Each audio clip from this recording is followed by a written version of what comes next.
દિલજીત દોસાંજે પાકિસ્તાની મહિલા ફેનને આપી ભેટ। દિલજીત દોસાંજ તેની દિલયુમિનાટી ટૂરના કારણે ચર્ચામાં છે। હાલમાં જ માન્ચેસ્ટરમાં યોજાયેલા કોન્સર્ટમાંથી દિલજીતનો એક વિડીયો સામે આવ્યો છે, જેમાં તે એક પાકિસ્તાની મહિલા ફેનને ગિફ્ટ આપતા નજરે પડી રહ્યા છે।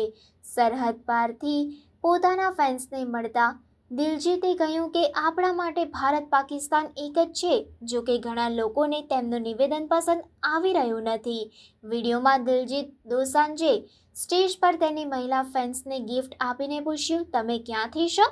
તેને જવાબ આપ્યો, પાકિસ્તાન। ત્યારે દિલજીતે કહ્યું કે ઓ પાકિસ્તાની, તેમના માટે જોરથી તાળીઓ પડાવી અને ભારત પાકિસ્તાન એક જ છે તેવું નિવેદન આપ્યું।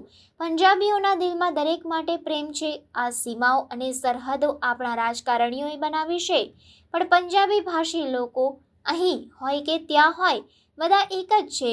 દિલજીતે વધુમાં કહ્યું, જે લોકો મારા દેશમાંથી આવ્યા છે તેમનું પણ સ્વાગત છે અને જેઓ પાકિસ્તાનથી આવ્યા છે તેઓનું પણ સ્વાગત છે।